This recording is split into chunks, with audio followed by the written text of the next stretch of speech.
Sabe, geralmente, quando a gente pensa num diagnóstico médico ou, sei lá, numa cirurgia, rola aquela expectativa de uma precisão absoluta, né? Ah, com certeza. Aquele ambiente super controlado. Exato. Tipo, o paciente sofre uma queda, vai lá, tira um raio-x, e aí a imagem mostra aquela linha branca bem irregular no osso. O médico simplesmente aponta para a tela e fala, olha, é aqui que a gente vai operar. É super visual, sabe? O problema e a solução. É um cenário quase binário, né? Ou a fratura existe ou não existe. A biologia meio que dita as regras de um jeito bem imparcial. Pode ver, e a gente foi totalmente condicionado a buscar esse tipo de clareza reconfortante em quem resolve os nossos problemas. O que faz todo sentido quando estamos falando de ciências exatas. Mas e aqui é que está o ponto, quando a gente dá um passo para fora da biologia e entra no mundo das relações humanas, do direito, da justiça, essa máquina de raio-x metafórica entra em curto-circuito. Da pane total. Total. Porque a gente não está mais lidando com o rigor dos ossos. É um cenário de diagnóstico social que é, por natureza, muito turvo, cheio de nuances, intenções ocultas, conflitos de interesse. E, bom, o objetivo da nossa imersão de hoje é justamente dissecar a planta baixa desse mundo complexo. Um mergulho bem profundo, aliás. Exatamente. Nós vamos analisar a Lei número 8.906, de 1994, que é o famoso Estatuto da Advocacia e da OAB. E o nosso foco hoje vai ser cirúrgico, lá no título 1, capítulo 1, que vai do artigo 1º ao 5º. E para quem está acompanhando a gente, vale destacar a relevância de focar só nesses 5 primeiros artigos. Sabe, eles não são só um monte de regras de conduta ou burocracia de classe. Tem muito mais peso aí. Muito mais. Eles formam a fundação arquitetônica de como o Estado brasileiro decidiu que os conflitos seriam processados. E quando a gente olha para isso, com o apoio das decisões do STF, como a DIN 1.127.8, a gente vê umas tensões gigantescas entre o poder do Estado e o direito do cidadão. Certo. Vamos desempacotar isso, então. Porque para entender o peso do advogado, a gente tem que, primeiro, mapear aquela cerca invisível que a lei constrói em volta da profissão. E olha, o Estatuto não sugere, ele impõe um monopólio brutal logo no artigo 1º. Sim, é uma delimitação de território bem agressiva. Muito. A lei diz que a postulação a órgãos do Poder Judiciário, além de toda a parte de direção, consultoria e assessoria jurídicas, são atividades privativas. Ou seja, mais ninguém pode fazer. O que surpreende muito, empresários e gestores, é que esse monopólio vai bem além das portas dos tribunais, né? Ele se infiltra na própria estrutura da economia. Nossa, sim. O direito societário é o melhor exemplo. O parágrafo 2º, lá do artigo 1º, exige que os contratos constitutivos de pessoas jurídicas, tipo abrir uma empresa, tenham o visto de um advogado. Se não tiver, é nulo. Nulidade total. Eu fico pensando nisso como uma chave criptográfica de software. Eu adoro essa analogia do bistrô também. É como se a advocacia fosse um bistrô super exclusivo, onde só chefes com estrelas Michelin... No caso, os inscritos na OAB, lá do artigo 13. Isso, só eles têm permissão para entrar na cozinha e preparar os pratos. Se qualquer outra pessoa tentar cozinhar ali dentro, dá tudo errado. O sistema da junta comercial simplesmente rejeita o documento. E o artigo 4º vem justamente para martelar o peso dessa exigência. Ele declara a nulidade absoluta de qualquer ato privativo que seja feito por alguém sem a inscrição regular na OAB. Então não é só tomar uma multinha, né? Não é só uma infração administrativa de boa. O ato jurídico simplesmente deixa de existir no mundo legal, é apagado, e quem tentou bancar o advogado ainda atrai para si sanções civis, penais e administrativas por exercício ilegal da profissão. A lei cria um campo de força muito, muito denso. Mas o que me chama a atenção lendo esses artigos e até a doutrina sobre eles é que no direito nenhum monopólio sobrevive sem umas válvulas de escape, sabe? O sistema precisa respirar. Exato. Se a lei amarrasse o cidadão de um jeito totalmente absoluto a esse profissional, ia criar um gargalo muito perigoso para os direitos fundamentais. Então, a própria lei abre as portas de emergência. A mais clássica está logo no parágrafo 1º do artigo 1º, que é o habeas corpus. O que é fascinante aqui é a hierarquia de valores que a lei está estabelecendo. O legislador olha e diz, bom, o direito de ir e vir, a liberdade física básica de um ser humano, tem uma gravidade que atropela qualquer reserva de mercado. A burocracia não pode barrar a liberdade. De jeito nenhum. É por isso que qualquer pessoa pode impetrar um habeas corpus, em qualquer instância. Não precisa daquela chave criptográfica, não precisa do visto do advogado.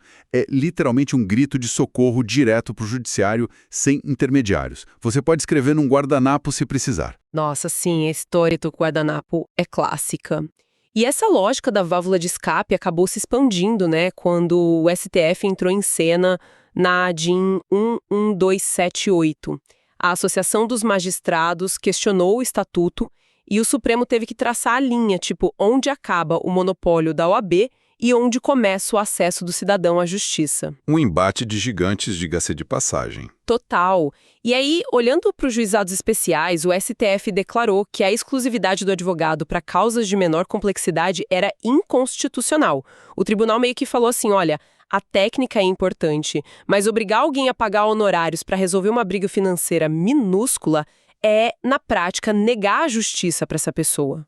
Se a gente conectar isso ao quadro geral da sociologia jurídica, o STF fez uma ponderação de princípios de manual aí. Como assim? A dispensabilidade do advogado, que a OAB defende com unhas e dentes, bateu de frente com o princípio do amplo acesso à jurisdição. Então, ao permitir o tal do jus postulandi, direto pela própria parte, nos juizados especiais em causas de menor valor e até na Justiça do Trabalho em alguns casos, o sistema aceita abrir mão de um pouco do rigor técnico. Exatamente. Sacrifica a técnica em nome de uma pacificação social que seja imediata e acessível para quem precisa. Faz todo sentido. Bom, a gente já estabeleceu que o advogado tem esse poder privativo quase absoluto, com essas exceções milimetricamente calculadas. Mas quando a gente avança para o artigo 2º, a lei tenta justificar o porquê de tanto poder.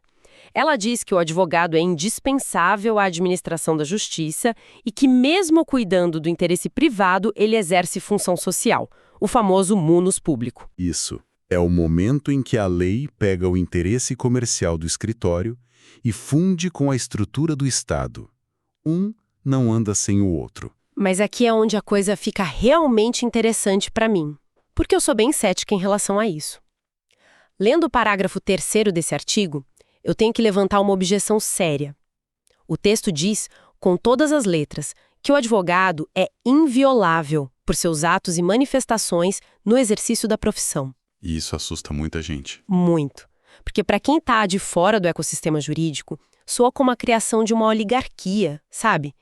Parece um escudo de impunidade feito sob medida.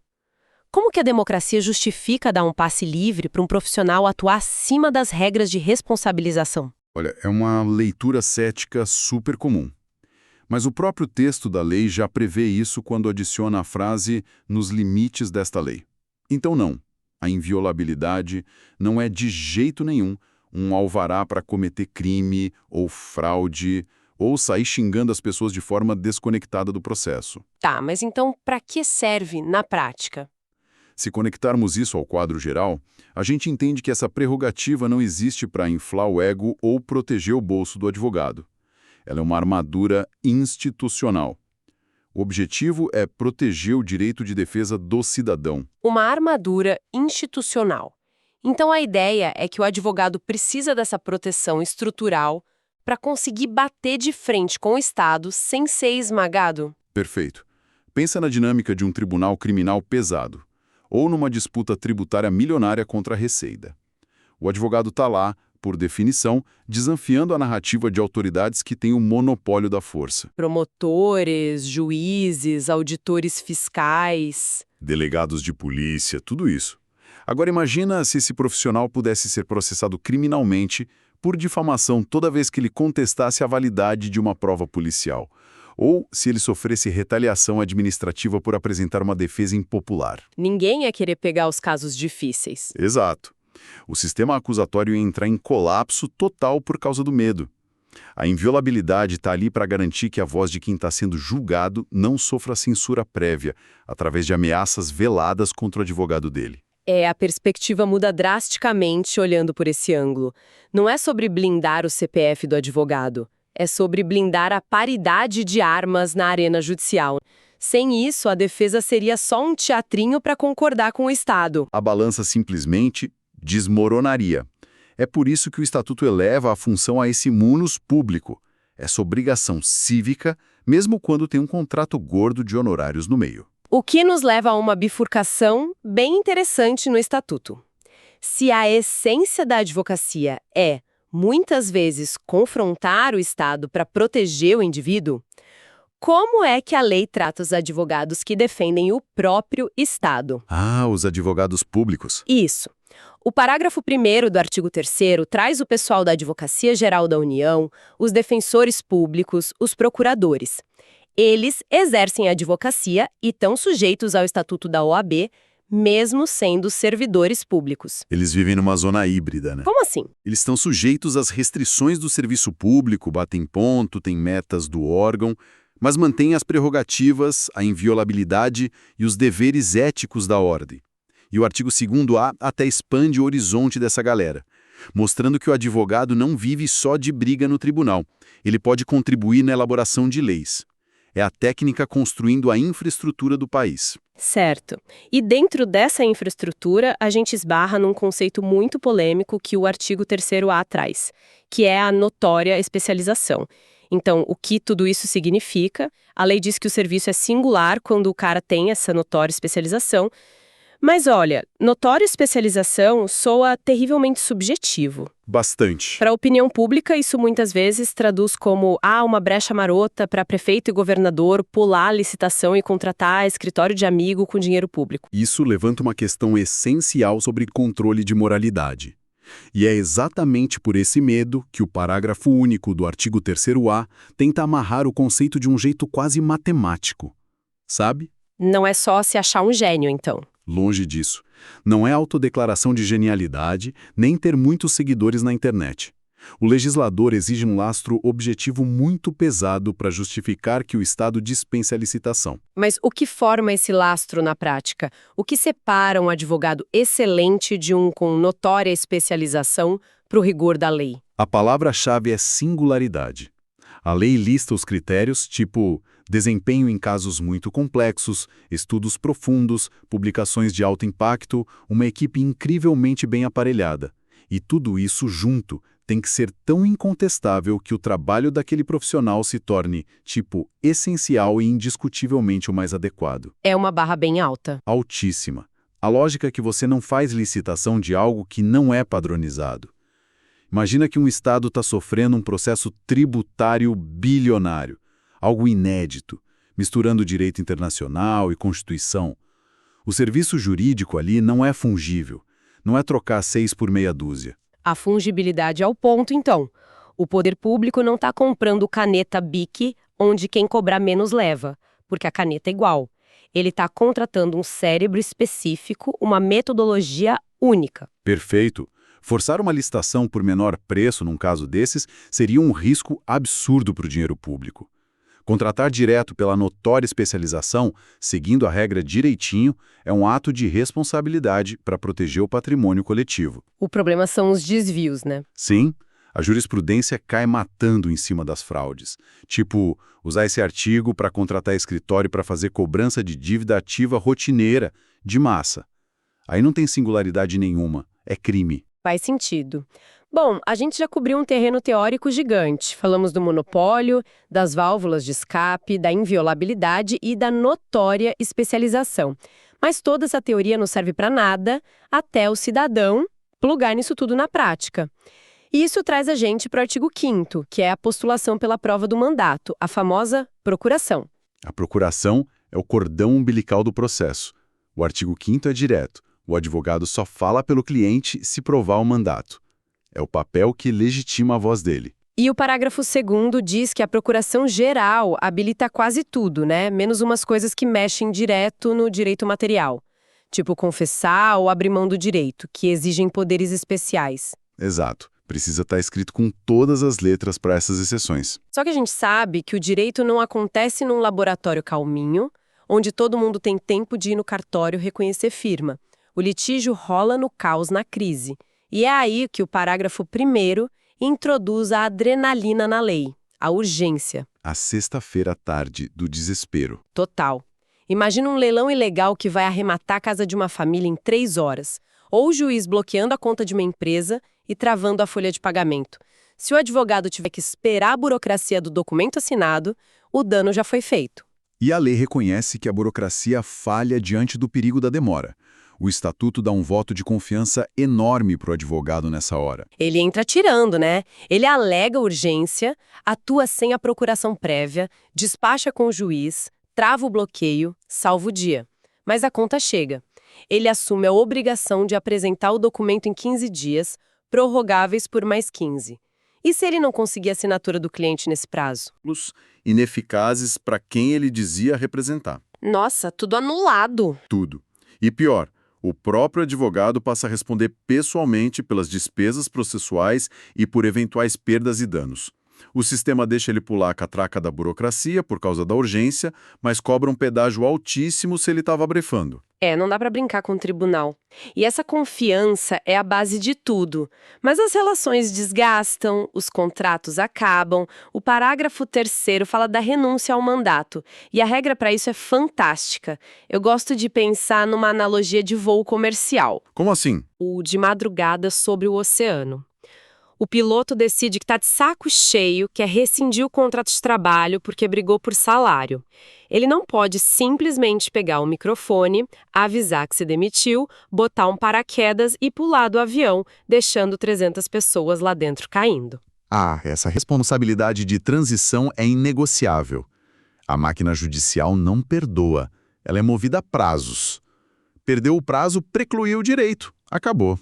O juiz não vai pausar o relógio só porque o cliente e o advogado pararam de se falar. Então, o estatuto obriga o advogado a pousar o avião em segurança.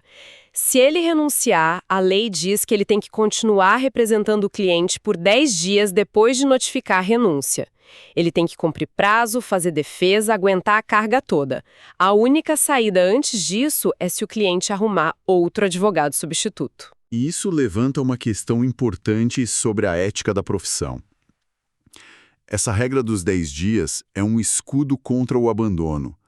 Ela garante que a parte mais vulnerável, o cidadão leigo, não sofra um dano irreversível porque ficou sem defesa de uma hora para outra.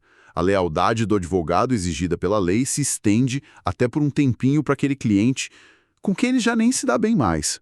Isso dá a dimensão exata de como cada parágrafo desses 5 primeiros artigos foi forjado na necessidade de equilibrar forças. Para a gente resumir a nossa exploração, para quem nos escuta, a gente desconstruiu a ideia de que a advocacia é só um clubinho fechado. Longe disso. O monopólio do artigo 1º é só o alicerce, equilibrado pelas válvulas de acesso rápido à justiça. A alma da coisa está no artigo 2º, no munus público e na inviolabilidade. Eles formam aquela armadura contra a força do Estado, esmagando o cidadão. E as regras de notória especialização e de mandato garantem que essa defesa seja qualificada e presente. Sem isso, a promessa da Constituição de ampla defesa seria só, uma frase bonita no papel. O Estatuto cristaliza que a justiça precisa de atrito e precisa de um representante humano para traduzir a angústia da pessoa na linguagem fria do tribunal, sem ter medo de retaliação. Representante humano. Olha, essa ênfase no humano me leva ao pensamento provocativo que eu quero deixar reverberando para a nossa audiência hoje. Lá vem. O texto de 1994 ancorou toda essa indispensabilidade e o monopólio em coisas muito humanas, né? A tática, a argumentação, a ética do prazo de 10 dias. Mas a gente está vendo as inteligências artificiais generativas evoluindo absurdamente. É assustador e fascinante ao mesmo tempo. Elas já conseguem ler milhares de páginas de jurisprudência em segundos. redigem contratos de abertura de empresa perfeitos, estruturam petições retocáveis. A tecnologia está tensionando muito essa base do monopólio. A grande questão não é mais se a IA vai ajudar o advogado a pesquisar. É o que acontece com a estrutura toda quando a máquina for a executora técnica do diagnóstico. Pensa comigo, se um algoritmo escreve o contrato societário perfeitamente, de quem é a chave criptográfica de nulidade do artigo 1º? Nossa, verdade. Como o Estado vai medir a notória especialização quando o banco de dados de uma IA superar o cérebro dos maiores juristas juntos? E o mais bizarro, como você exige o cumprimento do munus público ou impõe 10 dias de responsabilidade num código de programação? É um abismo jurídico isso aí. São fronteiras existenciais, né? O sistema jurídico construído em cima desse estatuto que tem mais de 30 anos vai ser forçado a dar uma resposta para isso. É algo gigante para a gente refletir enquanto a gente tenta mapear o futuro do processo legal. E, bom, com essa pulga atrás da orelha, a gente encerra a imersão de hoje. Muito obrigada pela companhia de quem nos escuta e até a próxima. Foi um prazer. Até mais, pessoal.